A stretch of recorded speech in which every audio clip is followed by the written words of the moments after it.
రంగంలో భారత్ తిరుగులేని శక్తిగా ఎదుగుతోంది. పాకిస్తాన్ మెడలు వంచి తన సత్తా చాటిన ఇండియన్ ఆర్మీ సమర్థత ఒక్క రోజులో వచ్చింది కాదు. ఎంతో శ్రమకూర్చి ఒక్కో ఆయుధం సమకూర్చి మేక్ ఇన్ ఇండియాకు ప్రాధాన్యమిచ్చి మన సమర్థతను పెంచుకున్నాం. ఇంతకీ భారత్ డిఫెన్స్ బడ్జెట్ ఎంత? ప్రతి ఏటా ఎంత ఖర్చు పెడుతున్నాం?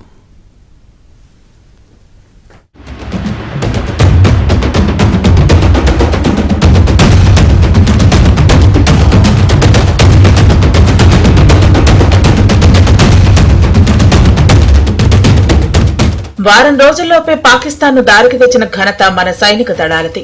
మనం కొట్టిన దెబ్బకు పాక్ పాలకుల నోట మాట రావటం లేదు. అందుకు మన దగ్గర ఉండే అత్యాధునిక ఆయుధాలు, యుద్ధ సాంకేతిక పరిజ్ఞానం, సైనికుల అంకిత భావం సమర్థంగా పనిచేస్తున్నాయి. మామూలు తుపాకుల నుంచి రఫేల్ యుద్ధ విమానాల వరకు ఏది కొనుగోలు చేయాలన్నా నిధుల లేమిని సాకుగా చూపకుండా భారత రక్షణ శాఖ అన్నింటినీ సమకూర్చుతోంది. ఈ క్రమంలో ప్రతి ఏటా రక్షణ బడ్జెట్ పెరుగుతూనే ఉంది. పొరుగు రాజ్యాల సవాళ్లను ఎదుర్కొనేందుకు వీలుగా రక్షణ శాఖ మన సైనిక దళాలకు నిధులు సమకూర్చుతోంది.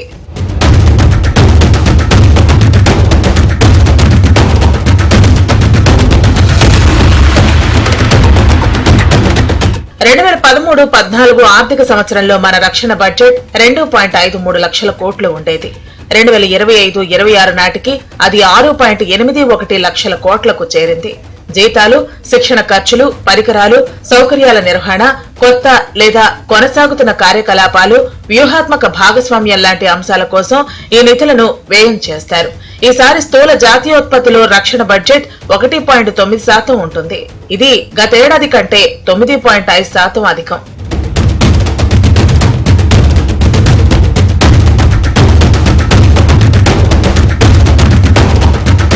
రక్షణ శాఖ కార్యకలాపాలు కూడా బాగా విస్తరించాయి. ప్రభుత్వ, ప్రైవేటు రంగాలు కలిసి రక్షణ ఎగుమతులు గణనీయంగా పెరుగుతున్నాయి. 2013-14లో 686 కోట్ల రూపాయలున్న రక్షణ ఉత్పత్తుల ఎగుమతులు 2024-25 నాటికి 23,622 కోట్ల రూపాయలకు పెరిగాయి. ఇది 34 రెట్లు అధికం. ప్రైవేట్ రంగ ఎగుమతులు 15,233 కోట్లు కాగా ప్రభుత్వ రంగ రక్షణ ఉత్పత్తుల ఎగుమతులు 8,389 కోట్లకు పెరిగింది. అమెరికా, ఫ్రాన్స్ సహా 100 దేశాలకు మన రక్షణ రంగ ఎగుమతులు చేరుతున్నాయి. 2029 నాటికి మన రక్షణ ఎగుమతులను 50,000 కోట్లకు చేర్చాలని భావిస్తున్నారు. 2029 నాటికి మన రక్షణ రంగ ఎగుమతులను 50,000 కోట్లకు చేర్చాలని భావిస్తున్నారు.